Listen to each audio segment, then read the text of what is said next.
Network, 95.1 FM, AM 760, HawaiiSportsRadio.com, and streaming live on our YouTube channel. Thank you for hanging out and joining us on this Aloha Monday after another packed weekend in sports. We got a lot to get into today, and we're going to have a lot of fun as always. Feel free to chime in on the live chat or text us at 808-888-KG1. That's 808-888-5481 if you do want to get in on any of the conversation, because we got a lot. We'll get into a lot of Hawaii hoops, definitely a lot of football as always. Last week, Friday, we crowned a brand new HHSAA state championship or state champion in the open division for Hawaii high school football. Shout out again to the Campbell Sabers, OIA on top. Let's go. It was an awesome game. We'll hear from their head coach, DJ, later on in this hour and recap the game itself. But, man, what a packed weekend. And now we got the college football playoff set. We'll get into that. NFL, another crazy week in the NFL, as you just heard Chaz Ontai's update. If you missed Sunday Night Football last night, what world are we living in right now in the NFL? And the Bears will get their get back, by the way, against the Packers. They were almost there, but it was an interesting play call by Ben Johnson. One that I don't disagree with that guy very much, but that was, I think the VSiN guy said it the best before they went to their break, right before we jumped on air, is that kind of setting Caleb Williams up for failure in that last play for the Chicago Bears. Well, anyways, we'll get our get back because it's going to be a Bears-Bengals Super Bowl, Paul. And that's what it's. We're manifesting that, even though the Bengals ended up losing to the Bills, and it was a lot. It was like this whole weekend. I feel like the weekend in how many crazy things and sporting events and major games that happened over the weekend. I feel like it's been an entire week of sports that we got to talk to, and I just feel like my brain is entirely like whiplash right now. Like, oh wait, no, this happened. All right, and this happened. Oh, this happened. Okay, this happened. All right, now here we go, Paul. How are we doing today? How are we doing this morning? And of all things, Paul is repping or is wearing a basketball T-shirt today, an NBA T-shirt that threw me off because, like I said, I have football on the brain, so I was thinking Duke when you walked in, and I'm like, Paul's wearing a Duke T-shirt. No, he is wearing a Jalen Brunson T-shirt. Yeah, of course I am. The Knicks beat the Magic this weekend, so of course I'm going to wear a Knicks shirt today. No, I just don't get a chance to wear Knicks shirts all that much, and I enjoy this shirt. I'm doing well.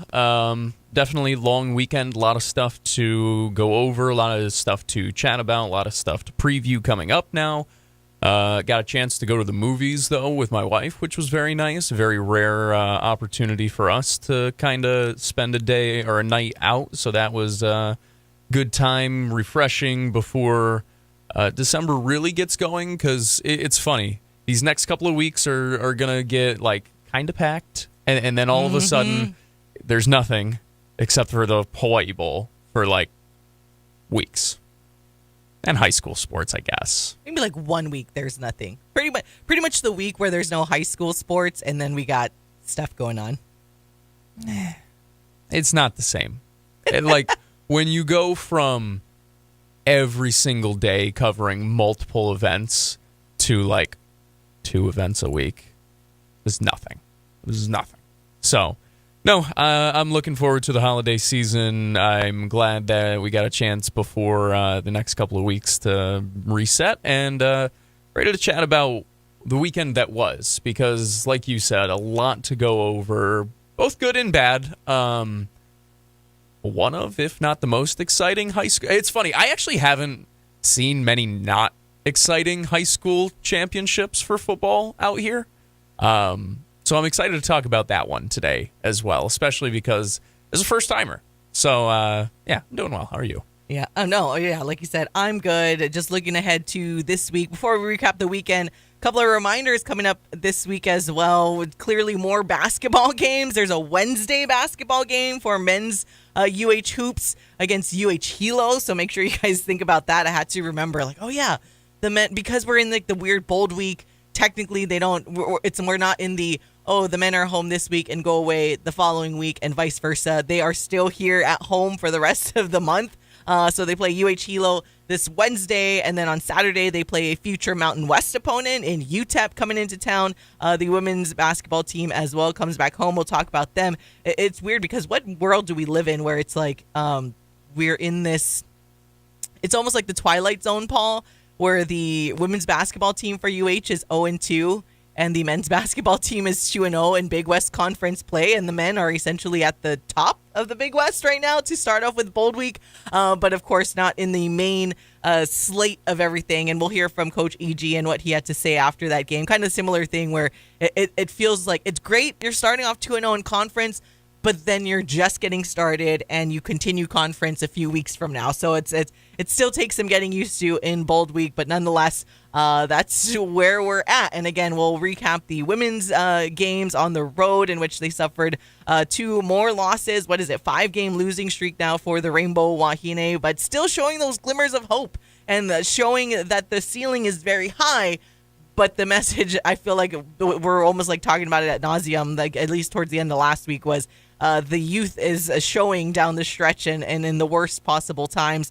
Where on the men's side, the maturity and the experience of the Unks are showing in the good way and able to close out games. So again, we'll talk some UH hoops coming up in the show, get more to that overtime win by Campbell over Kamehameha School's Kapālama to claim the OIA didn't claim the OIA, but hey, got the bigger one. There you go. Our friend Zorned kind of reversed it. He wanted to manifest it for Kapolei, but it kind of went down the road to Campbell, where the Campbell ended up winning the state championship and all of that stuff for the Sabers. But it was kind of funny because I felt like it was like deja vu. Speaking of, that's why I had Duke on the brain, because it was like deja vu in the Duke-Virginia game. It went to overtime, got tied. Like Virginia had a drive at the ending to tie it up, like with less than a minute left or something like that. Tied it up. The score was 20-20 to end the game. I'm like, I just watched this game last night. And a team with orange and a team with blue. Like, this is so weird. I already experienced all of this. What is happening? Deja vu.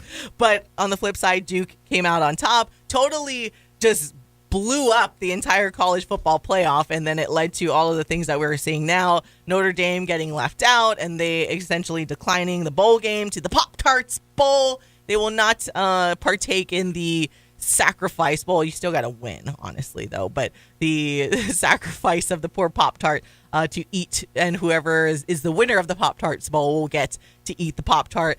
So we'll get into all of that. There's a lot. And then, yeah, there's still the NFL and everything that happened on with the NFL. Did the NFL play this weekend? I don't know if the Jets played this weekend. I was not aware. I did not take in any of that Jets game, thankfully. So you'll have to carry the NFL conversation. Sorry, I don't know about that one. Did you choose? I chose peace. I did not watch a single. I was going to say, did you do what I usually do when the Bears are bad? And when the Bears play the early game, I do not set my alarm towards like midway through the season. I'm just going to sleep instead of watching the Bears game. But of course, now that one, they played the later game yesterday, the Bears did, and two, now I do wake up to watch the Bears game because they actually are worth watching these days. But I understand how you feel if you choose not to wake up for the Jets game when they're the early slate of the NFL. I just pop on Red Zone. The only thing that I saw from yesterday's Jets game, thankfully, was the Jets punt return touchdown. It was great. Jets won 7-0 in my mind. I didn't watch a single snap otherwise. I didn't even watch the highlights. Normally I at least watch the highlights to punish myself a little bit. Nope, I'm not doing it. Just not. Colin feels bad for us. He's saying poor Jets and Bears. At least the Bears-Packers was a good game. Yes, it was a good game. The Bears made it a game down the stretch. That's the one thing about this Bears team is that they seem to adjust and make pretty good halftime adjustments. So you never feel like they're out of it. But then they do Bears things, and the Bears show up yesterday, and then they don't even give that. Anyways, I will get into more NFL chats. Colin also saying, oh man, Ohio State, Indiana on one screen and Virginia, Duke on the other was peak college football on Saturday. Yes, it for sure was. I was because I do love football, and this girlie loves college football especially, so I was a little late to the men's games because we had to watch the ending of both those games because it was just so exciting down the stretch. So luckily, the score was fine, and everything was fine by the time we got there for the UH and Cal State Fullerton game, and I got to watch the ending of some really awesome college football. So, yeah, peak college football Saturday. It was great. Chef's kiss. Great weekend for Jets fans to watch a bunch of college prospects and see who will hopefully come save them in the next few years. That's what I did. I watched the Ohio State game. I was like, all right, somebody in this game is going to be a New York Jet next year. I don't know if it's going to be Mendoza. I don't know if it's going to be Arvell Reese. I don't know if it's going to be Sonny Styles. I don't know if it's going to be Caleb Downs. Is Mendoza going in, though, next year? Yes. Or this year? Yes. Next year? Yes. Mendoza is the only quarterback who I know will be in this year's draft. Oh. I don't know about Dante Moore. I don't know about Ty Simpson. I don't know about Jaden Mayava. I know Mendoza will be in there. By the way, you guys, and I texted you guys about this, but if you guys didn't watch that post game by Mendoza, Fernando Mendoza, quarterback for Indiana, for anyone that's kind of, who's Mendoza? Mendoza! He is like basically cutting a WWE promo in his post game. Like, what I was watching, it was hilarious. The flippin' Hoosiers! Well, he was just like looking at the camera, like wide-eyed like this, and then he's talking about his teammates, and he's like, we're like this, clasping his hands together in front of the camera, and he kept looking at the, like, pure eye contact with the camera the entire time as he's being interviewed during post-game. And it's not one of those where it's the remote post-game where the people are in the studio, the headsets are on the player, and then they kind of have to look at the camera. This is just your typical post-game, you have your sideline reporter interviewing the player, and that's what they had. And naturally, the players usually look at the person interviewing them. Nope. Fernando Mendoza. If that guy is ready for the NFL because he just looks in the camera, hands going in everything, just like how Paul and I talk. Correct. And he's just like doing everything, making all like just, and then even, so the first couple of questions I can understand. All right, you're kind of talking to the fans and stuff. But there was one question that was more interviewer to interviewee, and it was funny because it was almost like a struggle. He was like looking down and then like trying to look at the camera while he's like talking to her, and I'm like, this guy is hilarious. Fernando Mendoza. It's just a big goof. He's just, but he is though. Like, if you guys have you heard like a little? I don't think anybody's really familiar as much with his backstory. I mean, he originally went to Cal, and he was the quarterback at Cal, and then he transferred out, and then here comes Jaron Sanga-Polutele. But he's actually a really, like, smart guy, and he went to Cal because Cal is a good school, and specifically he went for business. And a lot of his NIL money, I guess he, like, reinvests it into stuff. Like, he doesn't buy a lot of things. He invests his money because he's like, studying business and all of that stuff. And then at Indiana, he chose to go, or he agreed to go to Indiana because I guess Indiana also has a really good business school. So shout out to him because he is taking the student part still seriously for the student athlete and essentially parlaying and using his NIL money to further his wealth potentially and not just splurging it on everything. But it is actually a really impressive story that he is like actually quite literally smart and has... I think he has like his undergrad already in his business degree. He graduated 3 years from Cal. Yeah, so and then went to Indiana. So he's not your stereotypical how we're like, oh, these kids just transferring all over the place and not taking school seriously. And now I'm afraid I'm gonna have to root for Indiana in this college football playoff just for him because I'm like, you know what? He's gonna go there and take school still seriously, unlike most of the top level student athletes or athletes that we see these days. That's a pretty cool story that he actually is focused on the school part and then chose Indiana because they still have a good school just like Cal has as well. So just wanted to share that tidbit because I thought it was really interesting how there's still some true student athletes there and still true student athletes that are at the highest level of college football, and now Indiana coming out with that big win over Ohio State. Probably one of the most intriguing, low-scoring games I've watched recently. So it was a really, really good game. Again, we'll get into more of college football. All right, we're going to take a break. When we come back, we will get into we'll recap what you guys may have missed. And I guess some of you may have missed it on Spectrum. But they did replay the next day as well. But the Open Division State Championship game between Campbell and Kamehameha-Kapālama, in which Campbell came out on top. My gosh, I think it's because it's open. Hawai'i on top, baby. I think it's because it's open division, and when I'm about to say the open, it just comes out OIA naturally because we're home of the OIA. So Campbell, the OIA school, on top of the open division in the state. All right, we're going to take a break. We'll be right back on the Hawaii Sports Radio Network.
Wake up in the den with Ku'ulei Agbayani on the Hawaii Sports Radio Network, 95.1 FM and AM 760.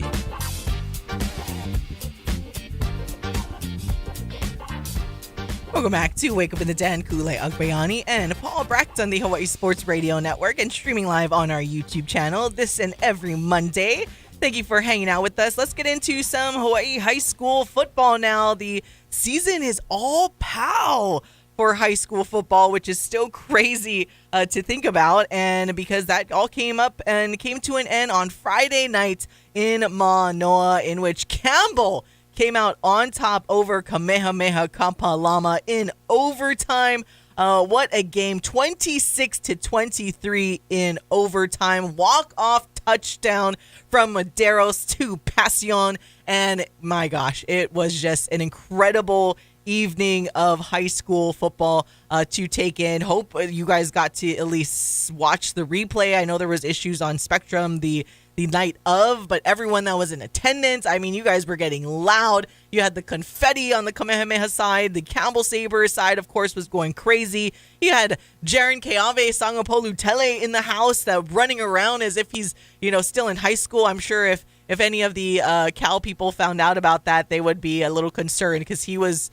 And then you remember, I was talking to our Hawaii News Now friends, and it's like, you got to remember, he's still just like an 18-year-old kid, and he was running around the sidelines as if he was still part of the team. But it was still his boys. It was so fun. No, I'm not mad at it. No, it's no, I know if you're like a Cal, like, if you're Tosh Lupoi, you're like, well, there's my asset that's running around. Like, anything can happen. Talk about Tosh Lupoi as well, because he made his way to the island as well Saturday night. So Jaren Keave made his way into town. He was there for the game on Friday. He flew out. We asked him, and he flew out yesterday on Sunday to go back. Obviously, they have practice, prepping to come back to Hawaii to face, UH in the Hawaii Bowl. But yes, it was posted, and I guess Darren Insanity. recommitting to Cal essentially because Tosh Lupoi, after the introductory press conference of him as the new Oregon head coach, canceled any other commitments after that, jumped on a commercial flight to Hawaii, and was with JKS and his family from like midnight to like 2 a.m. and then flew back to Cal just to make sure it's like, hey, you're going to be our quarterback. You're my guy, right? You're my guy. So there you go. Jaren Keave Sangapolu-Tele staying at Cal. Anyways, this discussion is not about that. Yeah, I was going to say. It was just kind of a sidebar. I wanted to mention it because it was kind of, you heard Paul laughing in the background because it was deserved of a chuckle. But no, that game, it did start off, if you're just a casual fan, it did start off a little slow. But that halftime and on, I mean, it was just like the most exciting, like Paul said, it's one of the most exciting high school football games. The first time the OIA championship or Open Division Championship. Take a shot for every time that I mess that up. I would not be able to drive back home after work today if we did that. Open Division State Championship. Clearly, it hasn't been around that long, but it's only been decided, and the champs have only been Kahuku or St. Louis in the short time that the Open Division State Championship has been around. But now it crowned a new champ in the Campbell Sabers. And yeah, from the halftime and on, it was epic high school football. It just had a little bit of everything, defense, offense, that overtime, walk-off and everything like that. Campbell able to hold Kamehameha to only a field goal in overtime and then able to make it into the touchdown. And in a little bit, we'll hear from Coach DJ. And I thought it was funny where Coach said he didn't agree with the play, but he trusted his OC, and it happened, and it worked out. You have a staff. And he trusted them, and it worked out for them just fine. But no, it had everything, and I'm incredibly happy for the Campbell Sabers. Now, on the other side, watching back to some of the videos that I have, the agony of defeat on the other side. I feel horrible. Because if there's any ILH school, clearly, that especially I root for, it's going to be the Hawaiians at Kamehameha-Kapālama. So it's just at the ending, you see like the Kamehameha kids like drop to the ground, and I'm going around, I'm hearing like some of the sound that I picked up in the videos I was recording, and you just hear the sobbing of the players. And I got a chance to catch up with their head coach, Ka'eo Dramundo, afterwards, and you could just like hear the pain in his voice during like while I was chatting to him, and the pain in his eyes, and not just obviously for himself it sucks, but he knows how hard his team worked as well, right? But both sides, there has to be a winner and there's going to be a loser. And for both squads, I mean, Kamehameha getting into the state tournament because Punahou beat St. Louis, Campbell been finishing off the OIA season in 4th and able to make its way, earn its spot into the state championship because they had competed well in the OIA playoff, came out on top, and now they were able to win it all. I mean, whoo, chicken skin. What? I love sports. It was very, very fun. This game had a little bit of everything, special teams, offense, defense, whatever you wanted in this game, it brought to you. A game-winning score, overtime, 2 quarterbacks who didn't need to make every single throw, but when they did need to make throws, they certainly made them throughout the night, and a couple of strong rushing attacks, a lot of Division I talent out on the field. It was a lot of fun. Like, I don't know how you could go home from that game if you're just like a average spectator. Obviously, if you are a Kamehameha parent or player, you probably aren't going home satisfied from that game. But as just a watcher, an onlooker in general, I couldn't have asked for more in that game. 2 teams who competed their hearts out, who I thought represented their schools, their towns in very, very awesome ways. And it was interesting at the very end because you bring up the reactions, right? The dueling reactions. Because I had that same thought as we were there on the field, because Kamehameha, after losing, they're doing their team huddle, their talk, their end-of-year talk, right next to where Campbell is celebrating. And it's interesting, because part of me, I'm like, is that on purpose? I wonder if that's like hey guys who are coming back, remember this feeling type of thing. Or if it was just one of those things that life brings you very interesting scenes sometimes. And that was one for me where you could see the duality of man is what we can call it, where you see the pure elation on one side and the heartbreak on the other. Because I, like you, and I won't name anybody specific, but I saw some pretty prominent players who, I mean, needed to be consoled after this game for KSK, and I can't blame them at all because they were on the doorstep of the very top championship that Hawaii high school football has to offer. It does not take away from how great a season it was for them. Just as we're talking about with Campbell, a phenomenal year, a really, really great story. Unfortunately for the Warriors, it just comes up a little bit short. I say unfortunately, of course, because it's unfortunate for them and their fans. For us OIA people, though, woo, baby, that's 2 of the 3 coming home to the OIA this year. Shout out Kailua, too. By the way, shout out Campbell. We brought this up in the press box. If you take the calendar year, not the sports year, but Campbell on top of high school football, because if you guys look back, Campbell Sabers took home the girls' flag football state title earlier in the calendar year at the ending of the sports year. But nonetheless, it's in 2025. 2025 belongs to Campbell football. Let's go. Shout out to them. Because when we brought it up, we're like, wait a minute, Campbell won both sports. So that's right. 2025. We'll put it that way. We won't say like the year itself, but 2025, we got to be specific because it threw, I think it was Kalani Takase was like, but flag football didn't happen this year yet.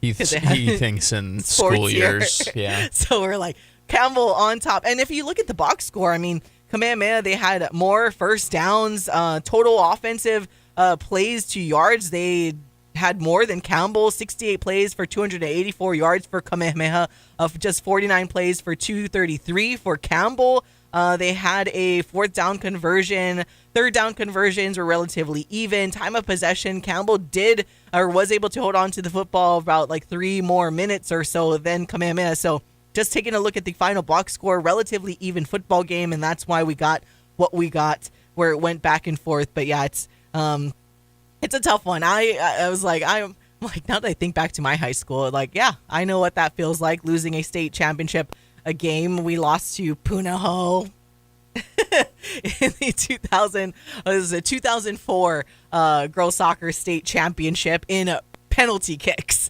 So went all the way. That's even worse. That's the equivalent of losing. Overtime. Actually, it's not. Kicks. It's a step further than that. That's if they made the kickers line up and the first one to miss a field goal.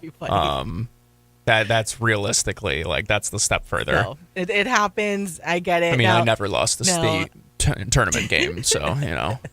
I never made the state tournament, but you never had to play Punahou. I also just never had to play a state tournament game, so. But we can leave that part out. We don't need to tell the people that. But yeah, I never lost the state tournament game. You were like the Chicago Bears of the North last year, where it's like, yeah, they might be the only team that got left out, but they all won the same amount of playoff games last year. Your counter should be that the Bears lost less playoff games than the rest of them. I like that one better. There you go.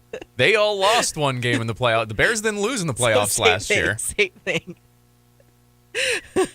No, but nonetheless, phenomenal game. Again, shout out to both squads, and we're looking forward to having some really, really good. I mean, is it football season yet? Is it too early to say that? We got to wait a couple weeks long away, time. probably. All right, we're going to take a break. When we come back, we will let you guys hear from Campbell head coach Darren Johnson, a.k.a. Coach DJ, on the Hawaii Sports Radio Network.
to more Wake Up in the Den with Ku'ulei Agbayani on the Hawaii Sports Radio Network, 95.1 FM and AM 760.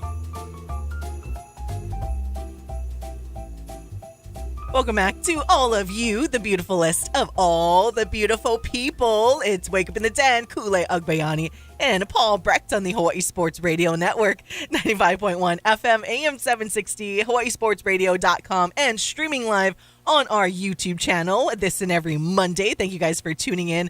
We'll hear from what Coach DJ had to say following that Campbell over Kamehameha high school football game for the state championship in the open division in just a second. I wanted to get to this text, though, because it made me chuckle.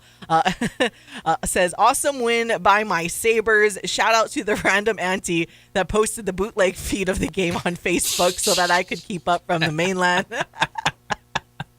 That's so funny. That's awesome. I'm glad you could, because I know you are a proud Campbell alum and always root for them.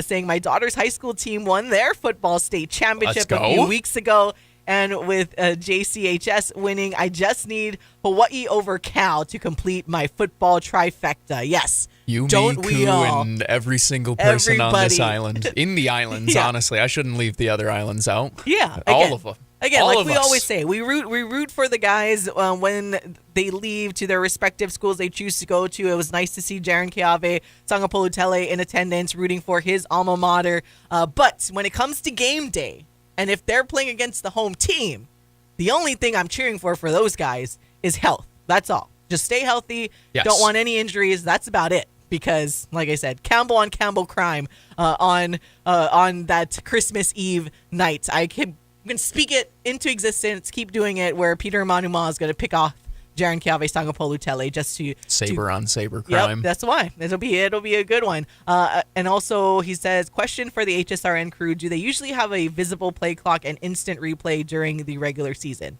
No. Nope. Not at all. Play clock. I mean, I'm trying to think of the schools that have I would imagine there are probably a scoreboard, like couple. the good scoreboards, like Minilani. But sometimes Minilani's good scoreboard is like not working. So good is a very subjective term when it comes to high school. It's any resources that you have in general. because they did get that fancier scoreboard now at Minilani, but even then, sometimes it just stops. And then the game clock stops sometimes. So. But no, so at Ching, they have all of those things. They have the TV broadcast, so they can look at the replay, all of that stuff. And yeah, speaking of the play clock, I know someone commented on it might have been our YouTube video of it, and saying that the Campbell play in overtime was snapped after, and it should have been a delay of game. And I went back and I was like super slow when you're just like toggling on, and they did get it off right when the clock hit 0, the center was already kind of like in placement like this, so he had already stopped the ball. So nice trying to cope. Get dunked on. Sorry. And I Absolutely mean, dunked on. they had a couple of Kamehameha school alum referees. I'm certain that it would have They were gotten probably called. looking.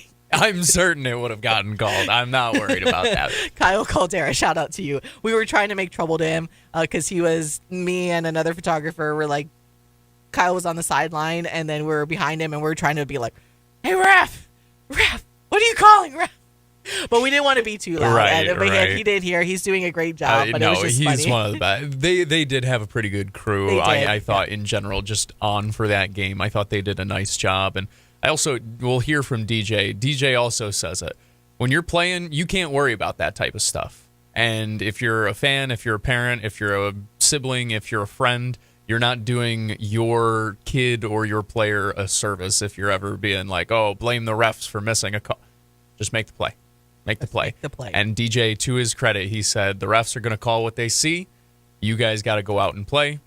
And Campbell certainly had a bunch of penalties in this game that could have and did come back to bite them multiple times. So at the end of the day, you got to make the plays. Yep, and at the end of the day, the Campbell Sabers won. All right, as Paul mentioned, without further ado, let's let you guys hear what Campbell Sabers football head coach Darren Johnson had to say following that game.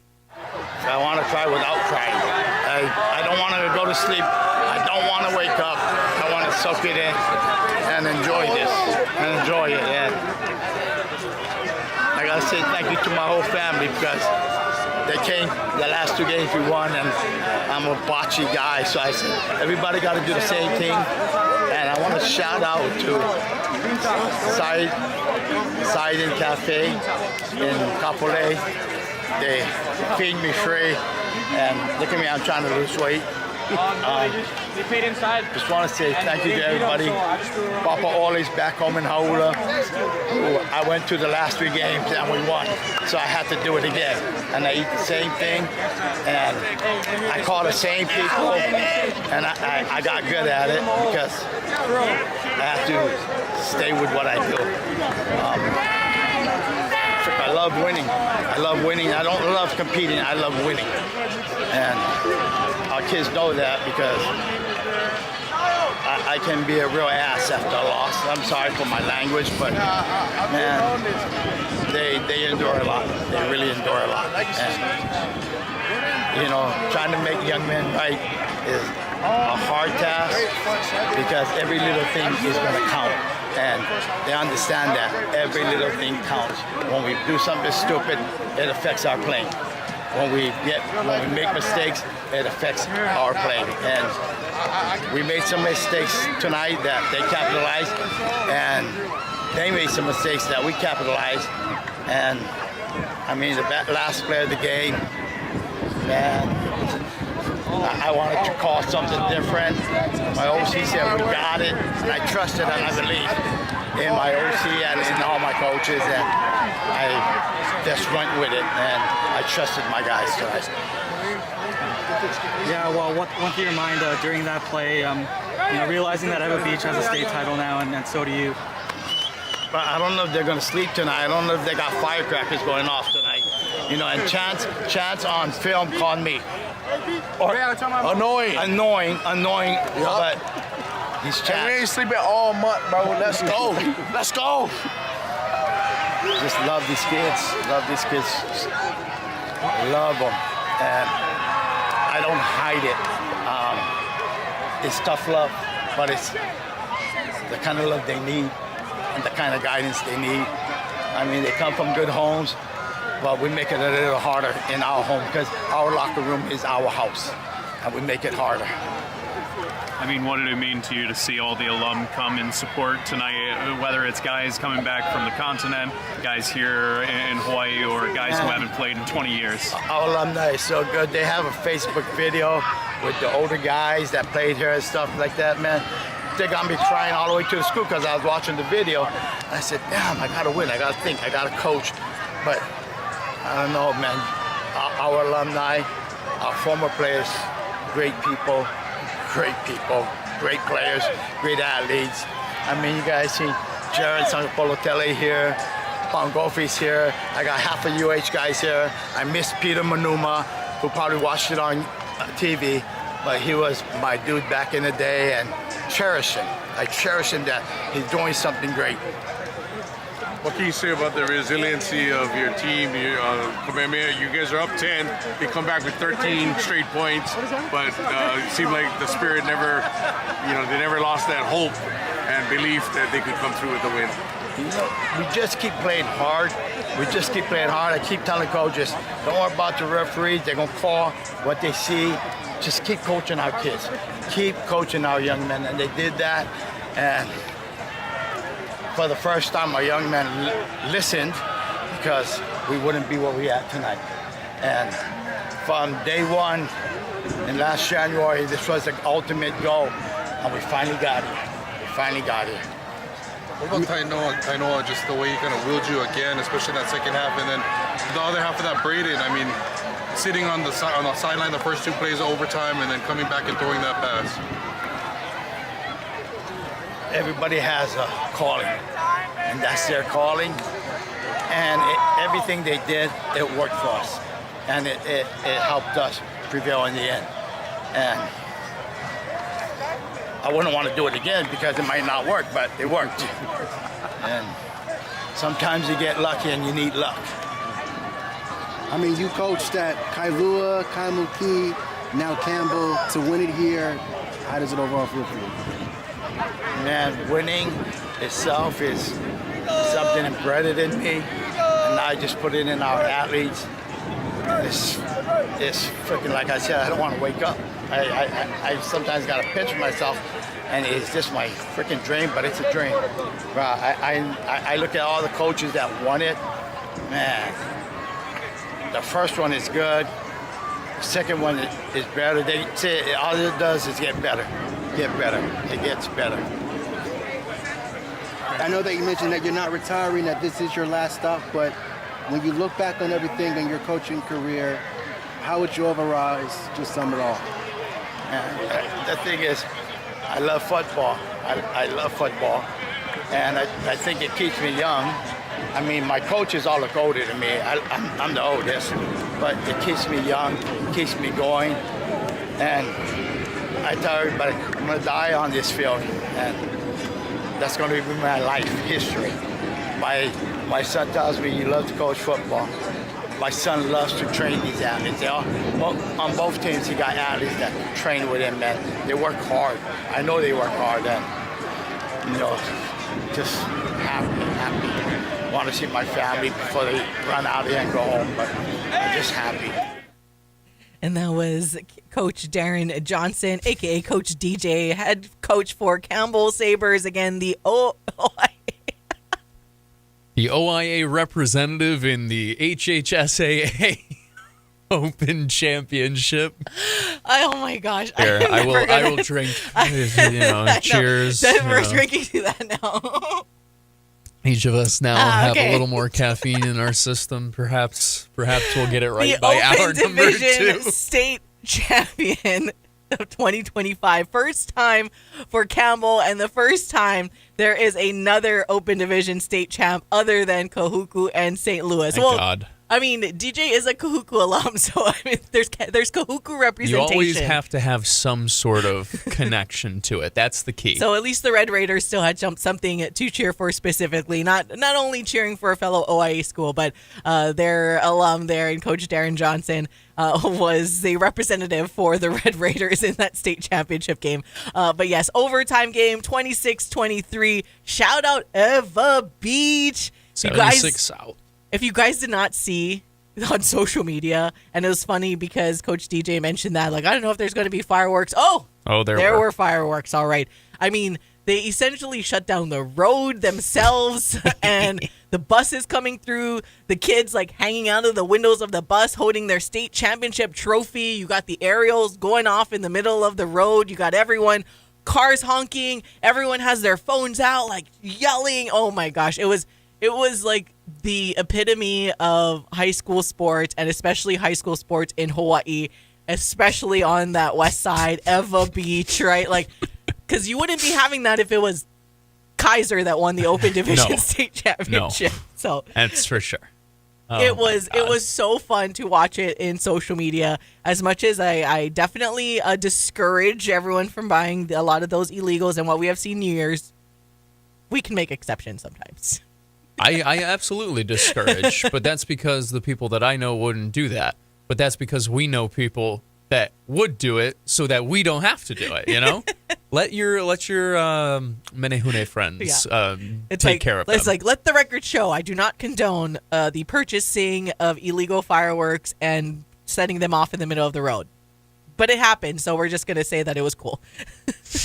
Yeah, it's the cool play clause. You know, very famously, I have this rule, quote unquote, the cool play clause. If there's a foul call, I talked about this, I forget with who, about the game on Saturday where there was the foul called on Aaron Hunkin-Clater, or called before Aaron Hunkin-Clater was able to throw a lob off glass. Oh, yes. Cool play clause. We get to deny the foul, count the bucket, the cool play counts. It should be a rule. I believe that wholeheartedly. Like that. You get to decline whatever the call. It's like soccer, right? With advantage. Yeah. There you go. You should be able to cool play clause. I feel bad, and I agree with you, because it's like, never condone the just camping out in the middle of the road. Yeah, no. Pretty much any other time to do that, no. But in this situation, it was pretty as long close, as nobody got hurt. And it already happened. It was we later can't go at back night. and change it. I think I can imagine, like, because Eva Beach now, especially like Iroquois Iroquois Point, like it's expanded. There's a lot more people that live down that side now. And I can imagine if there's a good portion of the population that had no idea that Campbell was in the high school football state tournament. Sucks for them. And they probably like, I mean, by the time they got over to that side of the island and all those people, it was maybe like midnight. Relatively late when I got home, and I live right next to UH. Yeah. Waking up in the middle of the night, like, what's going on? Oh my gosh. The only living beings that I feel bad for are the animals out there. Because the animals probably were very, very startled by it's not New Year's yet. Right, by all the commotion. The people, if you don't know that Campbell's playing for the Open State Championship in football, that's your fault. And you live out there, that's your fault. Sorry. Oh, Can't be mad at those ones. Celebratory. And like I said, as long as nobody gets hurt, like I'm not condoning, but also cool play clause. That's what I'm using the card. There you go. There you go. By the way, if you guys haven't seen it yet, on our YouTube, we do have a more of an extended post-game and the video version and some highlights with Coach DJ along with Braden Medeiros, the quarterback, which shout out to Braden Medeiros because Michael shared this with us too via text.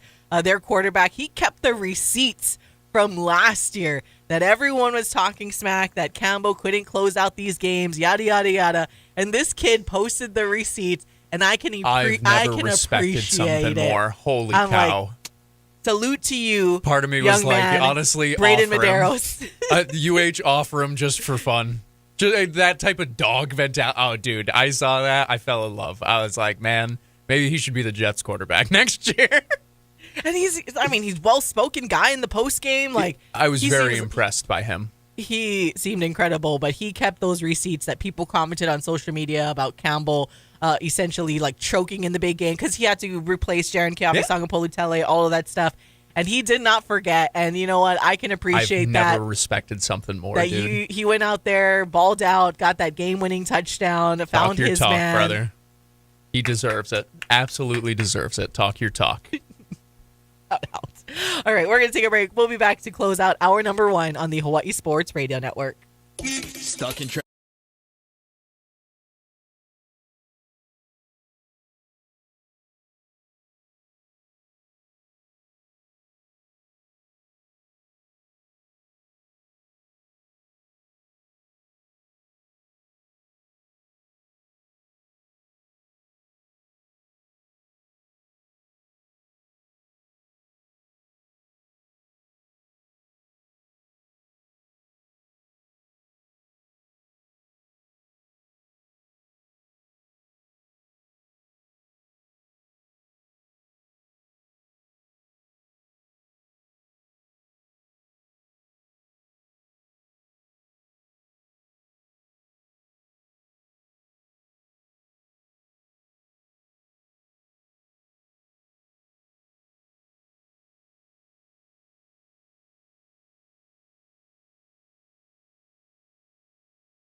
Wake up in the den with Ku'ulei Agbayani on the Hawaii Sports Radio Network, 95.1 FM and AM 760.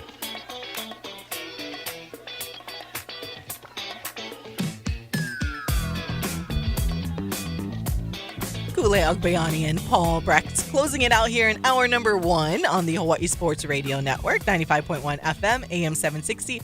HawaiiSportsRadio.com, and streaming live on our YouTube channel. So you guys can chime in on the live chat or text us at 808-888-KGU1, 808-888-5481. Again, the high school football season in Hawaii is all pow. College football, though, is still alive and well. So coming up in hour number 2, we'll actually open at that conversation about the college football playoff and all of the upsets that happened and all of the discourse that happened with the college football playoff and all parts in between, because there is a lot to get into when it comes to the CFP and the other bowl games. Clearly, the only bowl game we care about here is the Hawaii Bowl between the University of Hawaii and Cal, happening on Christmas Eve. But nonetheless, I love seeing the discourse that happened over the weekend, and CFP and everyone that is not us crashing out on their teams not making it into the college football playoff. But speaking of football, though, I want to remind you guys that this Friday, because that was a cool picture that was posted by the UH football account with Kansei Matsuzawa along with the 2 other Lou awesome. Groza finalists Also, with the trophy. So that was pretty cool. And so I want to remind them real quick is that Friday is when we find out. So this Friday is the Home Depot College Football Awards. So Friday is when we will know if Kansei Matsuzawa is the Lou Groza winner. That's going to happen at 2 p.m. Hawaii time on ESPN. Can we just be honest here? I looked at that picture. I know which kicker I know that I want. Just pure vibes based. Kansei repping exceptionally well. Looks great. Looks like an absolute dog out there. That's my dude. And it looked like he was the only one. I think that was a Kahala shirt, by the way. Looked like he was the only one that was like repping his school. Probably, I don't know. You know? The Georgia Tech kid really looked goofy. It was like, like with love and respect to him, it doesn't impact how he is when it comes to like kicking the football, obviously. But I looked at him and I was like, yeah, that's a kicker. Yeah, I mean, I look at him, that's a kicker. He looks like Nick Folk's son. Shout out Nick Folk. Jet's great. Folk hero, in fact. Kid in the middle, Tate Sandell. He looks like a special teamer too. But Kansei just straight up, he is looking like a Hawaii icon, as he is. Yeah. So make sure if you haven't voted, if it's still open, go vote. I don't know if it's still open. I know it's like closing up relatively soon. Yeah, and Kansei was far behind. Luckily, counts. the fan vote For isn't one vote. Yeah, entirely. Luckily, there's actual professionals that are deciding who is going to win this award. How do I get in on that? Yeah. How do we get in on any of this voting? But I'm like, I need to find a way in on the Lou Groza.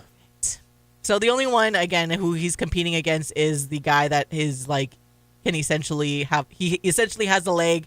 He's booted like how many like from over 40. Yeah, he has like 7 that's over 50. I'm yeah. like, dang it. Because if we're talking about pure, I mean that's a good kicker. Oh, he's great. Yeah. So the thing to me, the reason I was so gutted when Kansei had the miss to end things was more just because I know that he is working an uphill battle to begin with because he's not part of a P4 program. So eyes are not always on him. And that's why I thought the whole Tokyo Toe campaign was great. It's been phenomenal. We do have to remember that outside of our bubble here in Hawaii, there are a lot of people who also like college football. Yeah. And those Power 4 fans find ways to rig the system. And also they talk about their guys a lot. So Kansei is a absolutely deserving finalist. He would be a deserving winner. I am going in understanding that there probably is a P4 bias in there because there always has been and there always will be, and that's okay. Like it's just the way that it is. It's not like okay, but it's like okay, you know. They can do the funniest thing and stick it to those people. Oh my god, I want it so badly, dude. And you know the dads, Brads, and Chads that'll be like, he's not even American.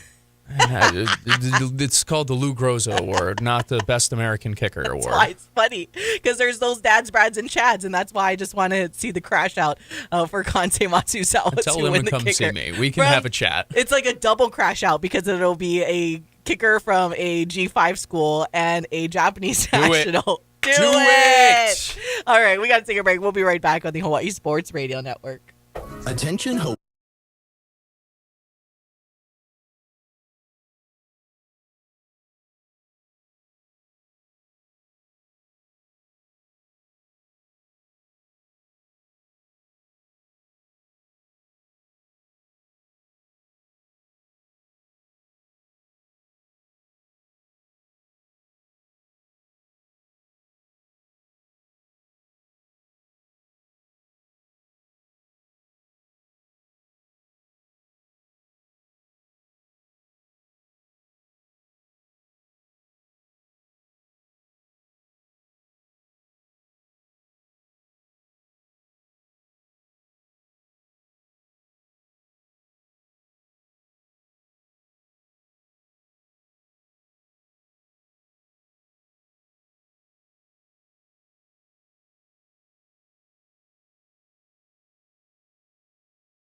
Back to more Wake Up in the Den with Ku'ulei Agbayani on the Hawaii Sports Radio Network, 95.1 FM and AM 760.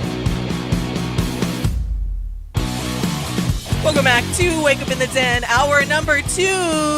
I'm Ku'ulei Agbayani, right alongside Paul Brecht on the Hawaii Sports Radio Network, 95.1 FM, AM 760, hawaiisportsradio.com, and streaming live on our YouTube channel. This and every Monday. Thank you guys for tuning in and hanging out with us.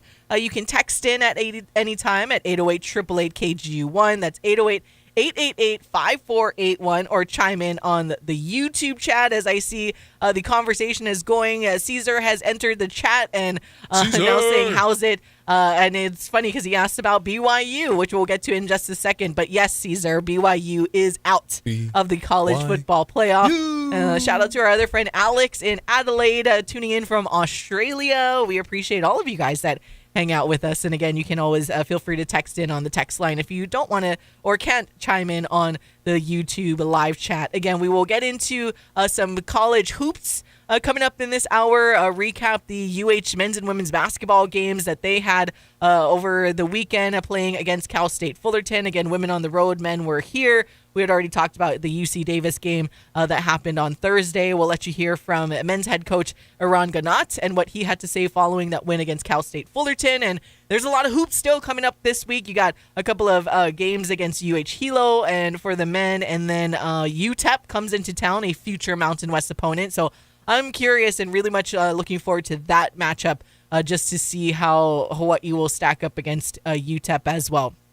So we'll get into some hoops, get into a little bit of NFL, but I do want to talk about some college football because the college football playoffs are set. And once again, just to answer Caesar's question, because I know he's a huge fan of Kalani Sitake, but yes, because of their loss, they are out of the college football playoff, and so are a lot of other teams. And hey, here we are. But before we look back on some of what happened over the weekend, just to catch you guys up with real quick on how the bracket looks like now for the CFP.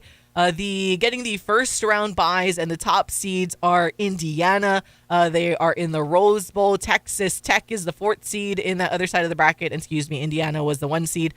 Texas Tech in the Capital One Orange Bowl. On the other side of the bracket, the 2 seed Ohio State, who suffered that really close loss to Indiana over the weekend. They will be at the Cotton Bowl, and Georgia, the 3 seed, will be at the All-State Sugar Bowl. Well, talk about home field advantage. But the first round, though, taking place in a couple of weeks, you have James Madison. Shout out JMU. Able to take care of business in the Sun Belt Championship, 31-14 over Troy. So they make it in, and they will play the 5 seed in Oregon. And so that winner goes on to play Texas Tech. And then you will have Alabama, the 9 seed, and Oklahoma, the 8th seed. Winner goes on to play number 1 seed Indiana. On the other side of the bracket, you have Tulane. Another shout out to the G5 guys. Tulane taking care of business. Woo! Very convincingly so in the American Championship over North Texas, 34-21. So it'll be Tulane and number 6 Ole Miss. But we all know what's going on at Ole Miss. But it seems like they won't skip a beat, though, because a lot of their coaching had stayed there. They said, bye, Lane Kiffin. But majority of the coaches had stayed with Ole Miss. So they have some continuity in there. So Ole Miss and Tulane will play, winner will play Georgia in the All-State Sugar Bowl. And then last but not least, the 10 seed in Miami, who was fortunate to get in because of one of the upsets that happened over the weekend. Number 10 Miami and Texas A&M, and that winner will go on to play the 2 seed in Ohio State. Woo! It's going to be a fun one because once again, some guys getting left out. Probably the biggest storyline is Notre Dame getting left out because of I'm sorry, I keep chuckling because I just think of the trickle-down effect where we think about how we go back to when Cal upset SMU for the last game of the season that had Duke go into the ACC championship, because if not, SMU would have been in and they would have played Virginia, and then this could have played out very differently. But no, it was Duke that played the 17-ranked Virginia. Duke unranked, by the way, going into this game, able to upset Virginia 27-20 in the ACC championship. that sent the entire turmoil that we saw that happened with the college football playoff and all of the crash outs that happened as well. But this is why you play the games. And that Duke game, overtime, Duke scored on that for their first possession is overtime. Virginia, interestingly, went for a trick play as their first play of their possession in overtime that resulted in an interception and ended the game. I don't know why they did that. I'm not a football coach, though, but I don't think I've ever seen with the game on the line that your first play in overtime, you're like, hey, let's run a trick play. But whatever. Nonetheless. Not my call. Nonetheless, Duke wins their first. This was crazy. Do you think DJ would have overridden that call if it, for the Campbell Sabers? Maybe. That was a trick play. I'm like, maybe. Anyway, sorry. But Duke's first outright ACC football championship. Many are saying football school, actually. Over basketball school now since 1962. Oh, my God. And once again, that predates everybody in my family. They should sprinkle a little bit more into those Cal, what you call like nonprofits and stuff, and donations to a little extra, and just to get in on the celebration. But it all brings us back to the whole, like, you know, well, you say it best, like winning matters. Winning matters, and if you don't win, like, sorry Virginia, and everyone wants to blame the G5 schools and James Madison and Tulane for being allowed to play in the college football playoff. They won their games. They won their games. They won their conference. They won the conference championship. And sorry that Virginia messed you guys up there in the ACC, where Virginia couldn't take care of business over Duke. But that's why you play these games. And going back, again, SMU, the ranked team, couldn't take care of business against Cal. And now Notre Dame gets left out of the college football playoff. And then they choose not to play in the greatest bowl, well, second greatest bowl of all time. Second to the Hawaii Bowl, of course. Obviously. The Pop-Tarts Bowl. So they opted out and will not play in a bowl game and all of the discourse. And well, then you do have to mention who is playing in that game. I didn't even look. And BYU is playing in that game. Right. It was supposed to be BYU versus Notre Dame. The reason I bring it up, obviously, our Caesar is a secondary BYU fan, so I wanted to make sure that he knows where to go. And also the Aiden Burr, is that the kid's name for Georgia Tech, the kicker? Yes. That's competing against Kansei. Now I can Texas Tech. Whatever. I can root against them. So it'll be a good time, just overall. Yeah. So the whole crash out, and yes, it was going to be in the Pop-Tarts Bowl. Again, they will not partake in the sacrifice of the Pop-Tart, unfortunately. But it was a fun. If you're not a fan of any of the teams, which I'm not, I just love college football. I loved what happened over this weekend. Again, you have the G5, the top G5 schools taking care of business, so that way they solidified their spot in the college football playoff. And then you have these other schools. You have BYU losing to Texas Tech Texas Tech is the better team. That's why they have the first round bye. Then you have Duke coming up with that upset. And then you have Indiana upsetting, borderline upset. They're upsetting, kind of, but they were both unbeaten. 1-2, good. like I said, interchangeable. Most interesting and entertaining 13-10 football game when you're watching it at fun. The top level. But Indiana coming out on top over Ohio State. Maybe we get a rematch for the national championship. We shall see. But overall, this is why you play the games. And I almost wanted to punch through my screen Danny Cannell crashing out about oh yeah, you shouldn't let this, you're telling me James Madison can win the national championship? I was like, Alabama's in. You're telling me Alabama can beat Indiana or Ohio State? Has anybody ever gotten blown out in their conference championship game and then not moved down at all? Because that's what happened to Alabama. Alabama got smoked. Yeah. And they didn't move a single spot. And I'm coming from a spot where, I like Alabama. I've liked Alabama my entire life. Me too. Not in, I'm a super fan type of way, but, when people ask me the teams I keep up with, Alabama has always been one of them. So this isn't coming from a place of, an Alabama hater.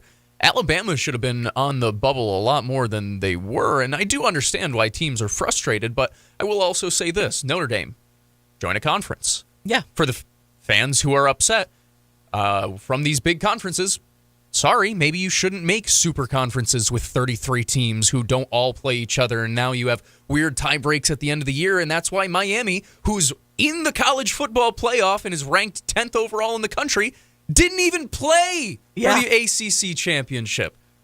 That's not JMU's fault. Yeah. That's not Tulane's fault. They took care of business. They won. And this is something that I've gotten up on my soapbox about a million times. Both have, yeah. Winning matters. I'm sorry if you don't like it. Winning matters. You can sit here and be like, well, then what's the point of playing non-conference? The non-conference isn't the one that you guys are being held against you. It's because you lose against bad teams in your conference. That is the issue.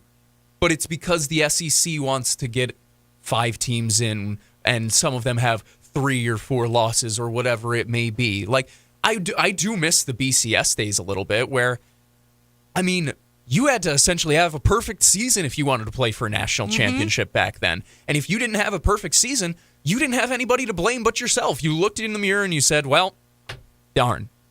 What happened to that? I love Vanderbilt and Clark Lay. The head coach for Vanderbilt is my type of guy. I said that a couple of years ago when UH played them, though, because he came out and they asked him if Vandy, because they were right on the bubble as well for the playoff. They're like, did you guys consider not playing in a bowl game, like turning down your bowl invite? And he's like, no, we play football here. We like playing football. I love that. I love that. I love people who are going out there ready to compete, whatever. And I understand it's a whole different sport now than it was 15 years ago, whether it's the amount of bowl games, whether it's the compensation for players, whether it's the transfer portal, a million things. I'm not going to give rub to every single program that doesn't accept a bowl invite. But I don't know. It seems so silly to me to whine, complain, and all of these things. Go win. Just win your games. If you win your games, then at the end of the day, you will be where you're supposed to be. I appreciate coaches who say, we're not going to put it into other people's hands. We are going to make it so that they know we are undeniable. The big power conferences are mad at the rules that they created to benefit them, because the G5 is now benefiting with 2 bids to the CFP. So, I don't know. I'm excited about it. It's super fun. I don't watch the NCAA tournament in March so that the 16 seed can go win the national title. I don't care. I watch it because it's fun. I watch it because it's exciting basketball. I'm going to say football now. I don't know. Do I expect James Madison to beat Oregon? No. But also, how many times have we seen these power conference teams beat the life out of each other? I'm like, I wouldn't even expect this year's Alabama team to beat Oregon. Again, like when Danny Cannell made that his argument where it's like, we don't expect James Madison or Tulane to win the national championship. I'm like, I expect most of these teams. Yeah, I've said this before when they thought about expanding. I thought the most, if you're talking about competitive and like the chances to win a national championship, I think 6 was the fair number. Like 6, you have like the 2 top teams have the first round bye. You have the other 4 play against each other, and there you go. But they want to expand, which is fine because at least that gives the G5 an opportunity to make it in. I love that, all that stuff. If it was up to me, it would be every conference champion gets a bid in, and you get 2, like you probably get 2 at-larges or whatever it is from there. Like they are not putting that emphasis on the conference championship, like the actual championship. Because go win your conference. We see it all the time. We see it all the time with the UH women's basketball team in basketball. Like they win the regular season and they don't win the tournament and they get left out. Like that's just what happens. Like that's what happens, and that's what happened with Virginia. Like they would have been in if they had taken care of business. I get it. I'm not trying to say that it doesn't suck for these teams. Yeah, but I like that. Like that's the best part about Duke upsetting Virginia in overtime in this fashion, because it proved the argument of they try to just assume that certain teams are going to beat other teams, and it's like, yeah, you guys assume that SMU was going to beat Cal, and you assume that Duke was going to fall or get smashed by Virginia, and look what happened. That's why you play the games, and that's why you need to win them. And I think when you think about ratings and the interest in college football, like if you only reserve these playoffs to these P5 or these brand name schools, then people like us that care about seeing other schools in, we aren't as interested and invested. At least I'm not, because I want to watch these, like how Tulane competes. I want to watch and see how James Madison competes as well, right? And one day, the fact that they continue to let at least G5 schools in, that could be Hawaii, right? Like it could have been San Diego State if Hawaii didn't ruin it for them first. But that could easily be Hawaii when the Mountain West and everything restructures. If Hawaii goes on an undefeated streak in the Mountain West and they win the Mountain West championship, we're having a different conversation of Hawaii potentially being in the college football playoff. And everyone knows how popular, like, we can talk about Hawaii football all we want here, which we do. We love Hawaii football. But Hawaii football is really popular around the country.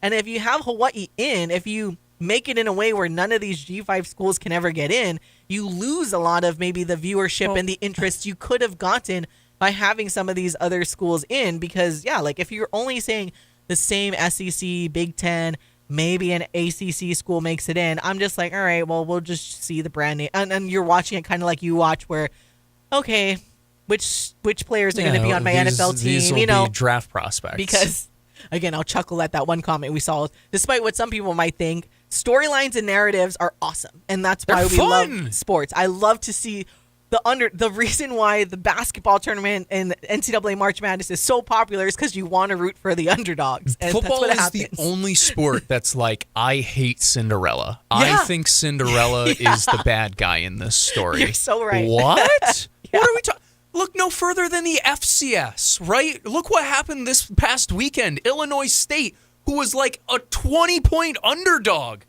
beats North Dakota State. A dynasty. The Bison are a dynasty in the FCS. The last 20 years, go look at what it's been. They lost to Illinois State. Unranked Illinois State. What if Illinois State never gets in? It never happens. I mean, North Dakota State was getting top 25 votes. Like, that never happens if Illinois State doesn't get an opportunity to get in there. Did anybody expect? Did Illinois State expect to beat them? Probably not. But it had a chance because the game had to actually be played. JMU might beat Oregon. Tulane might beat Ole Miss. And even just one victory is enough for me to look at it and be like, man, that was fun. Mm-hmm.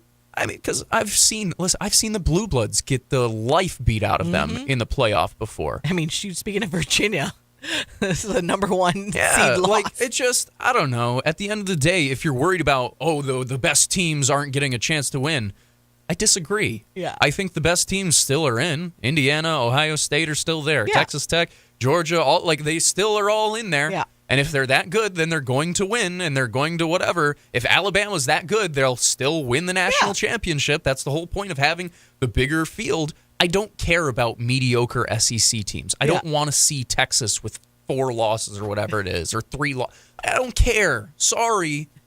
Win your games against your opponents that you're supposed to. I'm not holding the Ohio State loss against you. It's the other ones that we hold against you. Take care of business. I don't know.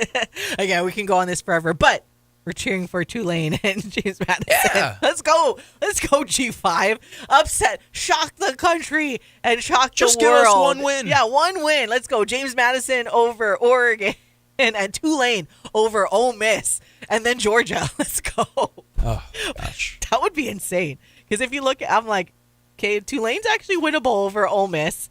James Madison, that's a tough one. But that's why they play the game. So it'll be interesting. I can't wait for that to start. But looking ahead real quick before we go to break, Ohio State does have the shortest odds to win the national championship at plus Probably 225. Yeah, but not far behind. Not surprising here is Indiana at plus 275. Georgia at 5-1. Oregon 9-1, along with Texas Tech. And then you got the huge drop off to Texas A&M at 17-1, Alabama 20-1, Miami, Florida 22-1, Ole Miss 25-1, and then no one believes in Oklahoma and on. James Madison 500-1. Let's sprinkle it. James Madison and Tulane. Listen, the Dukes. Say what you want about them. Hey, they win football games. Although. Their head coach coaching it, and he's not coaching in the CFP. I don't know if I think he coached in the bowl game, but I don't think he's going to coach in the CFP. He's going over to UCLA already. I don't know. That would make sense. Yeah. I think Tulane's coach is. I don't know there either because Summerall was like at the celebration. It's been a weird cycle. Yeah. The whole thing is strange, but that's another conversation. A conversation for another day. Anyways, when we come back, we will switch gears and talk some UH hoops on the Hawaii Sports Radio Network.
Wake Up in the Den with Ku'ulei Agbayani on the Hawaii Sports Radio Network, 95.1 FM and AM 760.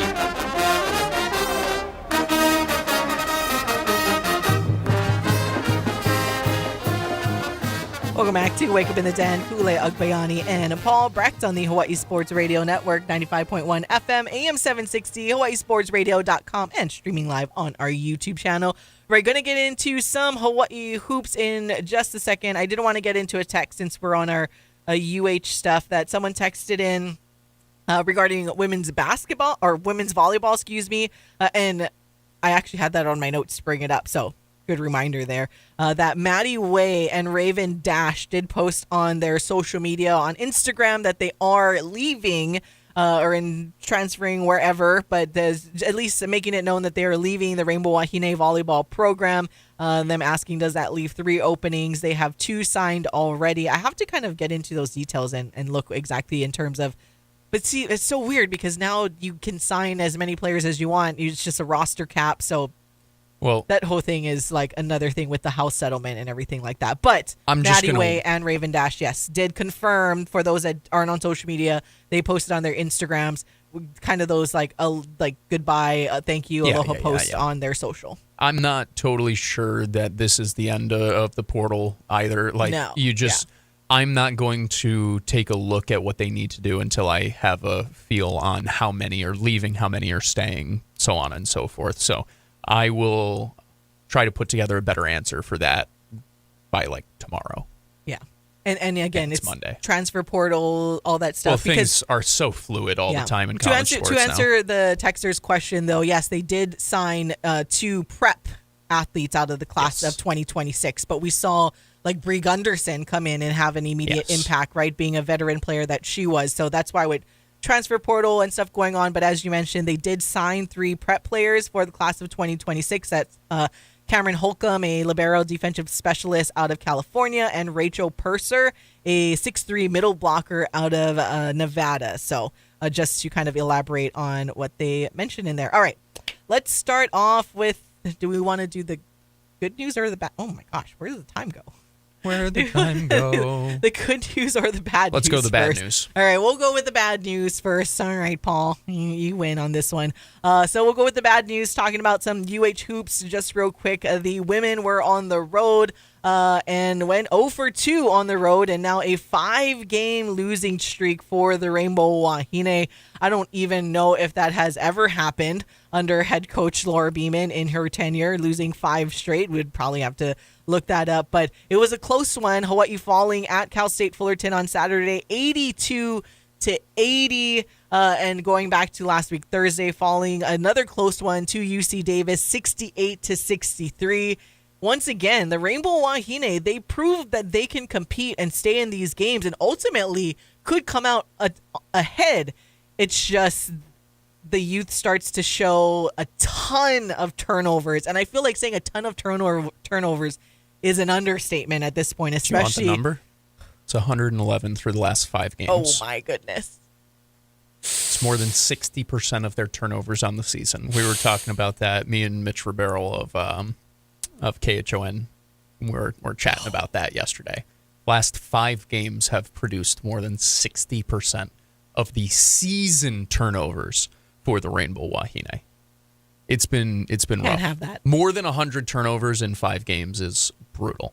Like, it's brutal. And that's, realistically speaking, the main issue, because I do want, you guys know I'm positive Paul. I will bring this up. It's not like they're getting blown out. No. It's not like they're getting destroyed by these teams. I know the Santa Clara game notwithstanding, that one was rough. That was the end of 3 games in 3 days, blah, blah, blah, blah, blah. The turnovers got to stop, because if they even cut them in half, which, by the way, cutting them in half still puts them at like 13 or 14 per game, which is still too much. Yeah, they're winning these games by double figures. This last game against Cal State Fullerton, you guys, 27 turnovers. 27. Cal State Fullerton able to score 31 points off of those turnovers. Let that sink in, and the game was a 2-point game in Cal State Fullerton's favor. Now, I do want to give some credit to take the words out of Aranganat, I do want to give some credit to Cal State Fullerton because they actually played very, very high pressure, what I like to call irritating defense. Very different from last year's Cal State Fullerton team. Or the last how many years. And it's kind of crazy because this broke a 5-year, 12-game losing streak that Cal State Fullerton had to Hawaii, which, former head coach Jeff Harada, Hawaii ties here, even ties to HPU. They got a new head coach now, different style of basketball that they are playing, especially defensively. I would say they were almost the equivalent of like when we talk about the Chaminade men's team and just the high pressure defense. So when you're a younger team like Hawaii is, sometimes it can be, like I said, a little irritating. You get a little flustered, and it showed. Again, 27 turnovers. Like, I had to do a double take to make sure I was looking at the turnover column because I was so shocked at what that final number was. Like, I thought, oh, maybe it's assists. Nope. Turnovers were 27, but a lot of that had to do with, and I don't know if that's how Cal State Fullerton plays every game, but that was a perfect game plan against this younger team who you could tell they would get flustered. They would force a lot of these passes. They had the glimmers of hope, like when we were talking about last week, where they were starting to get better at passing it. Well, they put up a season-high 80 points. Yeah, passing it around the perimeter, passing it where someone is like a Bailey or a Kira May is able to get set up quickly for their shot from three. So there were still glimmers of great moments, but man, you cannot turn over the basketball that many times. And clearly, especially when you can compete, and like you said, they aren't getting blown out. They were leading the UC Davis game, and they then were up double digits in the fourth quarter of the UC Davis game. The last 4.5 minutes, they just let it go away. So this team, the good thing is they have the ability to win games if they can just take care of the basketball, please. I mean, people are going to get sick of hearing me say it, but it's just a lot of learning experiences for them. And if they want to do what they want to do, then they better start learning from these experiences. Because so far, they haven't necessarily done that. And to be fair, it'd be irrational to expect them to completely fix the turnover woes in like game over game. Yeah. That I'm not sitting here saying that. But it has been unacceptable. Especially, I think that of these two games, I was very frustrated about the loss to Cal State Fullerton for a few reasons, but the UC Davis one was more frustrating because that one was in the bag. It was in your pocket, and just bad decisions, early shots, not being careful with the ball, not breaking the press, allowing UC Davis to speed you up and make you look like a young team. To me, that was a little bit more frustrating because you had played so well on your first road game of the year. And this is another thing, to be fair. This was their first road trip this season. Mm-hmm. This is a very, very big look in the mirror. Okay, we know we have what it takes to win on the road, clearly. I mean, both of these games, they are 5 turnovers in each of these games away from being 2-0 on this road trip rather than 0-2. I think that's fair. Ifs and buts were candied nuts every day to be Christmas. It's not ifs and whatever. That's horseshoes and hand grenades and all whatever cliches you want. So you can't get these games back, but you can look at them and use them as learning experiences. The last 4 games in a row, you've eclipsed 20 turnovers by yourself. Can't do that. Just can't. Especially in league games. You can't do it against good teams because you've seen the games that you've won without St. Martin's. That's the only game that I'll leave out here. Those games were all turnovers in the 10s, right? You can still turn the ball over and win because your defense has been outstanding. But when you're giving away free baskets, that's what starts allowing other teams to start finding their confidence, start scoring.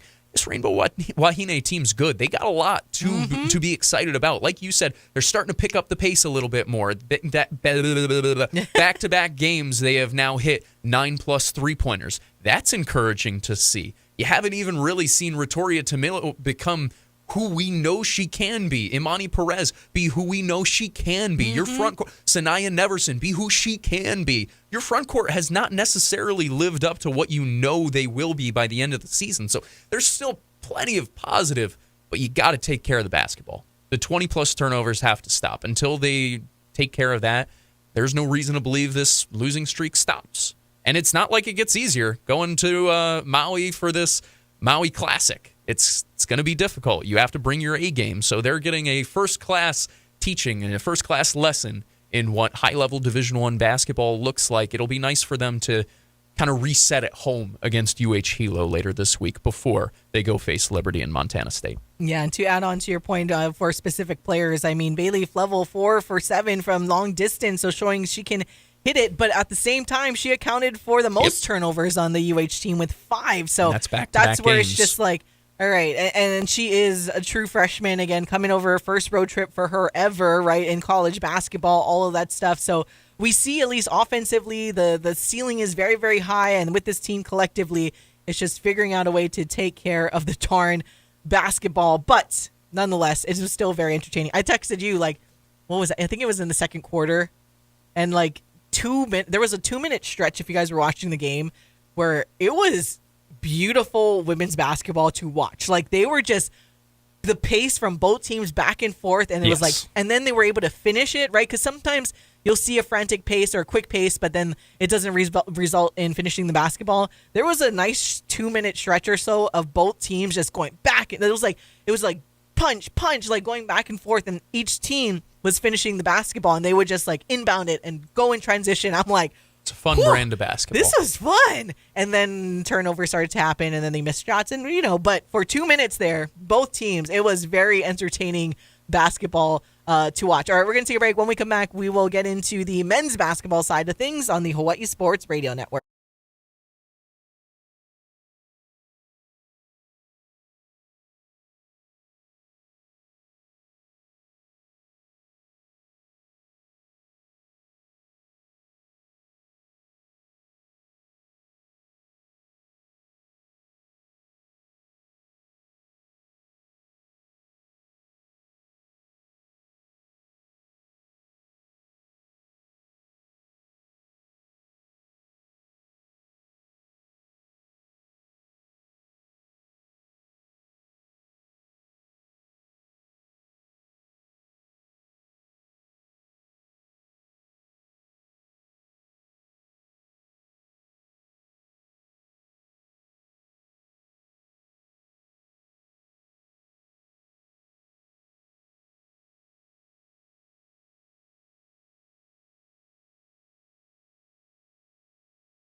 Back to more Wake Up in the Den with Ku'ulei Agbayani on the Hawaii Sports Radio Network, 95.1 FM and AM 760.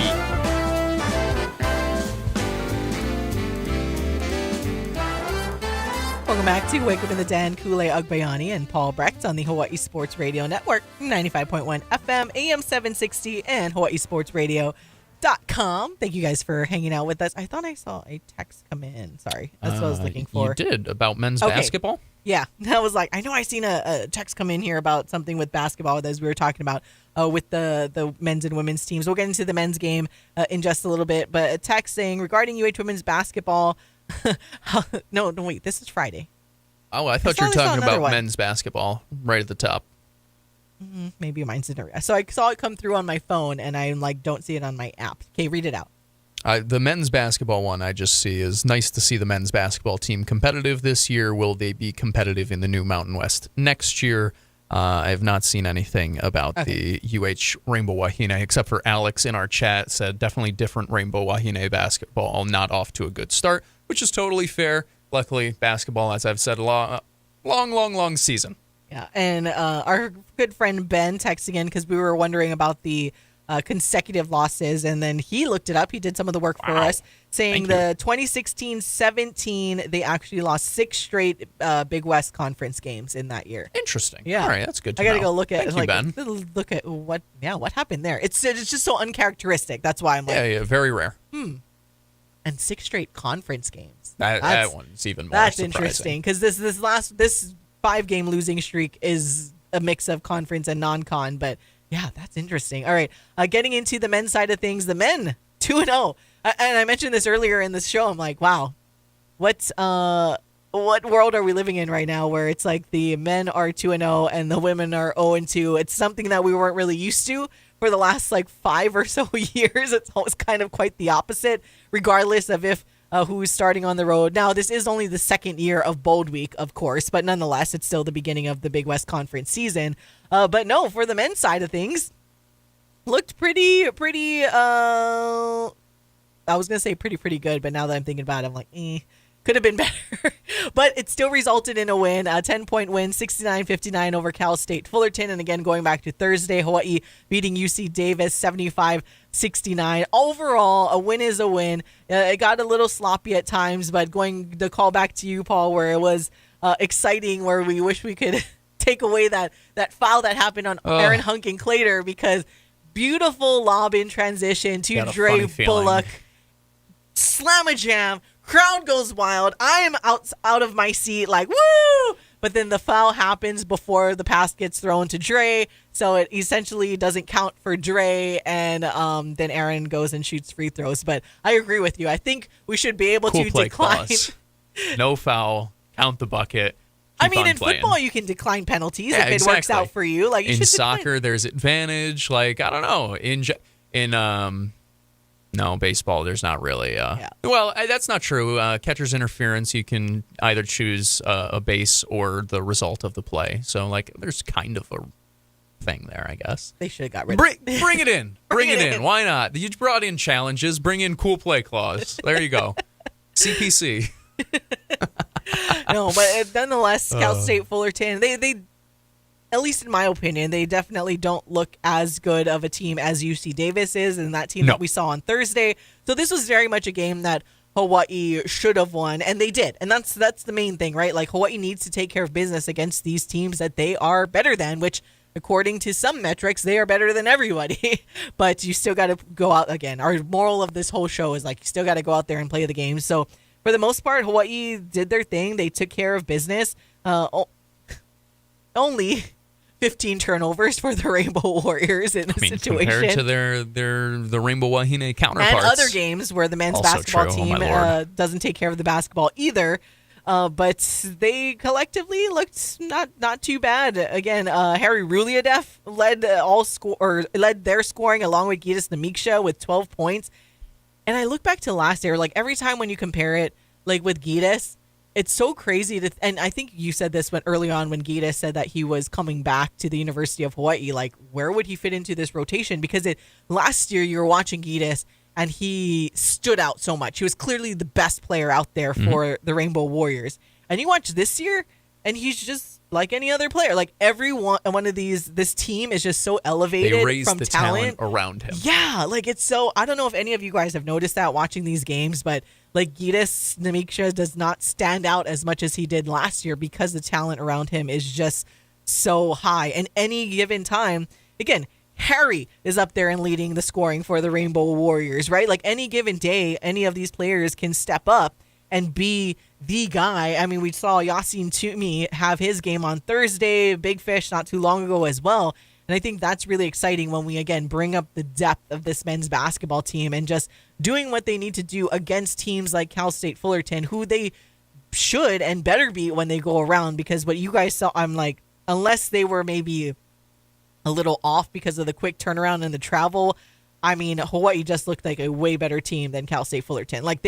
This could have been a 20-point blowout, but nonetheless, a win is a win. Yeah, it was a great win. I'll say this. I don't want to take away too much credit from Cal State Fullerton because they were a top 50 offense nationally coming into the evening. They were averaging nearly 90 points per game entering the game against Hawaii. They got held to a season low 59 points. The defense for Hawaii this season, it's funny. We've talked a lot about the offense. The defense hasn't fallen off at all. In fact, it's a lot better this year, I think, than even last year was, and even maybe a couple of years ago. The analytics say it as well. They're a top 40 team nationally in terms of defense, whether it's just overall or certain other metrics. They've been awesome on that end, and now that they have an offense that can score in bursts, that's what makes these games so much easier. And I will say this, conference games, divisional games, league games in general, we've seen this. Because you're so familiar with each other, because they mean a little bit more, oftentimes they start to be a little closer than what you'd expect talent-wise between the teams. And Cal State Fullerton, to their credit this season, they've been very competitive against a lot of different schools. So I was just glad to go 2-0, saw the Rainbow Warriors go 2-0, and even on a night where they didn't have it. I mean, you mentioned Harry leading the team. He was also, I think, 3 of 12 or 3 of 11 from the field. And that was the entire front court, because Fish also did not have a great game shooting. Yassine Toomey did not play all that much in general. It was not a great game from the front court, and it didn't ultimately matter for Hawaii, and I thought that was very encouraging. Yeah, and again, they can't rest because they do welcome in UH Hilo coming in this week on Wednesday, 7 o'clock p.m. at Banco Arena at Stan Sheriff Center. And we've seen what Division II has been able to do so far. We've seen all the D2 teams. And UH Hilo was tied to finish second, I think, in the preseason Pac West poll.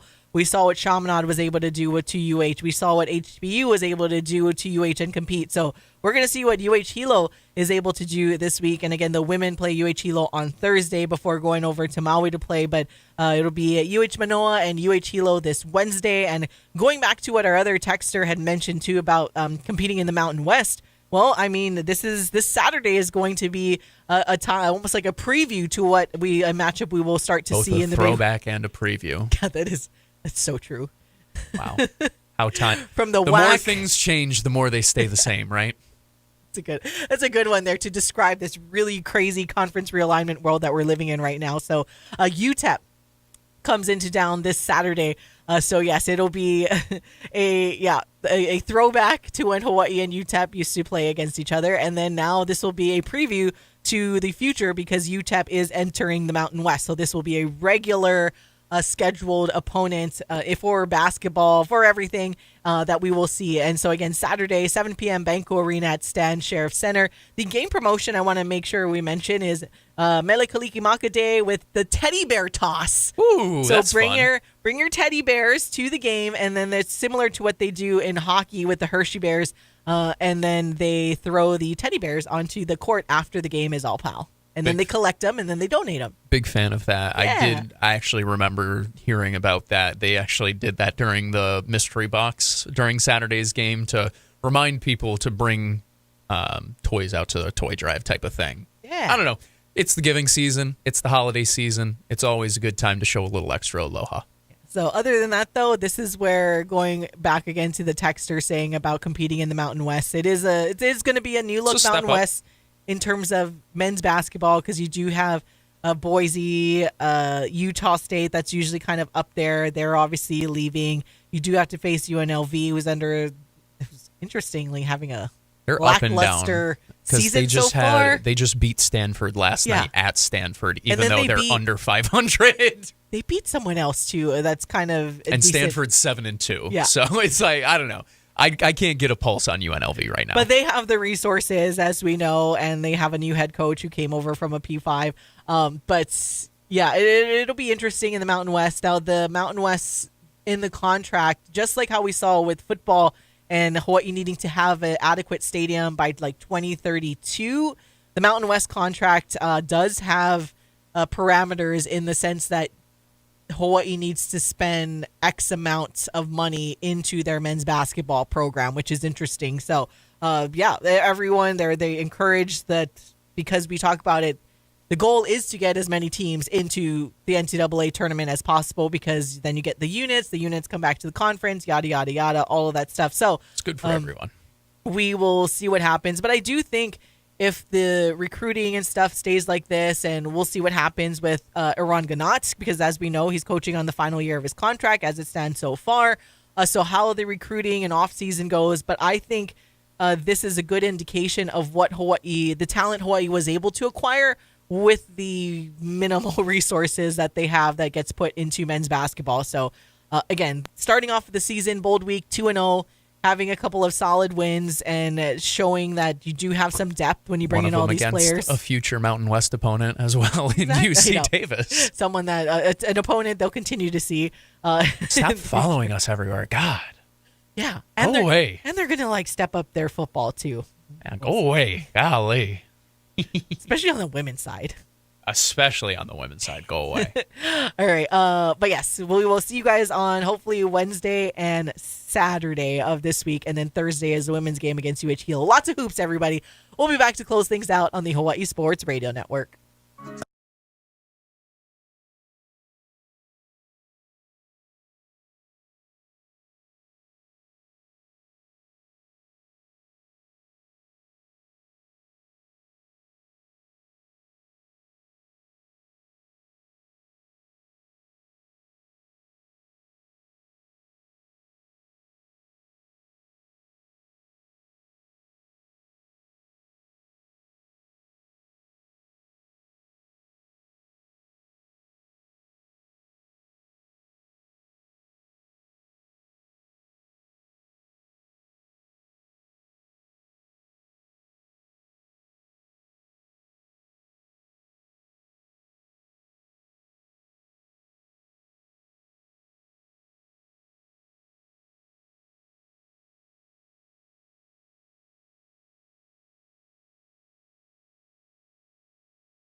Wake Up in the Den with Ku'ulei Agbayani on the Hawaii Sports Radio Network, 95.1 FM and AM 760.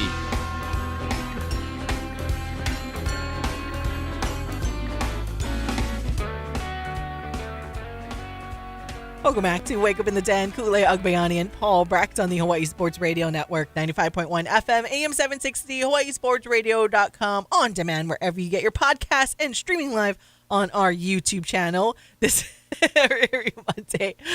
Thank you guys for tuning in so you can listen or watch on demand of the shows or hang out with us just live every single weekday morning from 8 to 10. All right, want to talk real quick, though, about the NFL, because if we talk about the CFP playoff being thrown into discourse, I mean, can we see like the first year in forever where the Kansas City Chiefs are not in the playoffs? That way, Koo. Oh my goodness, being upset by the Texans at home in Kansas City yesterday, and not like an overtime win or a walk-off field goal, like 20-10. Patrick Mahomes gets picked off a bajillion times, and we're starting to see the Kansas City Chiefs now, the glimmer of hope that they had to just make it into the playoffs, slowly starting to disappear ever so slightly. And of course, if you're a KC fan, you're a little bummed. If you're just a fan of football, I'm kind of intrigued now to see a different looking post game than what we've been used to and accustomed to the last few years. Yeah, I'm curious how it'll end up in the postseason. Definitely weird to see the Chiefs at 6-7 overall. Now incapable of winning the division, as the Broncos sit at 11-2. It'll be strange. They'd have to win out to even have a chance at this point, and I don't really know how big of a chance that would be. It'd be a lot of help, and I think you'd have to probably rely on the New York Jets in some way, shape, and form. And if that is the way that you have to get in, it is never a good thing. So not great for our friends in Kansas City, but also you're talking to a Bears and a Jets fan, so I can't say that I feel that bad if they miss out on the playoffs. And you're welcome to Michael Iscarroll and who else? Our friend Chad Nelson as well. LA Rams fans. They're back at the top of the NFC now. Dude, the Bears go from the 1st to the 7th in the NFC. What a brutal conference. Exactly. What a brutal conference, to remind everyone, man. Last year, 3 of the 4 teams in the NFC North made the playoffs. That is just... It's the worst conference for my poor Chicago Bears team with 9 wins on the season so far to be in, because now they're on the outside looking in so far. But so are the Detroit Lions, who are a solid football team who blew out the Cowboys. 8-5. Didn't even matter. It does, but it doesn't even matter for their playoff picture right now. So it's just, it's been a fun NFL season, especially because the Bears are competitive, and they were still competitive against the Packers. So we'll see what happens when it flips around and the Packers have to play in Chicago. But interesting play call to end the game, essentially with the Bears driving, and we're going for the tie, and this is very strange. Chose to pass it to the end zone at 4th and 1 when you could have just potentially ran it or something just to extend the drive. I don't know. And then there were still 2 timeouts, right? At that point? So you didn't use the timeout, and then you call a play in the direction of Caleb Williams going opposite his throwing hand, so he had to run to the left and do the awkward throw to try to get into the end zone, your body, which was short, and then it got intercepted, and then it was just a whole thing. So hopefully they'll get that back. So still able to compete with the Packers, and so I could, you know what? Again, this season has been better than I expected. So I'm just going to enjoy whatever is happening right now, and they're going to beat the Packers when they come into Chicago. So that's why. That is a great manifestation. My Jets were unfortunately finally officially eliminated from playoff contention with their loss this weekend. So the chance is over, sadly. Okay. I was holding out hope. You're holding out hope. That's not true. All right, well, that about wraps up our show. Once again, shout out Campbell Sabers for winning the state championship. But for now, we gotta go. For Paul Brecht, I'm Kule Ugbayani. Mahalo for listening and watching. It's been Wake Up in the Den. Your home for USC Trojans football. KGU AM K236CR Honolulu is the Hawai'i Sports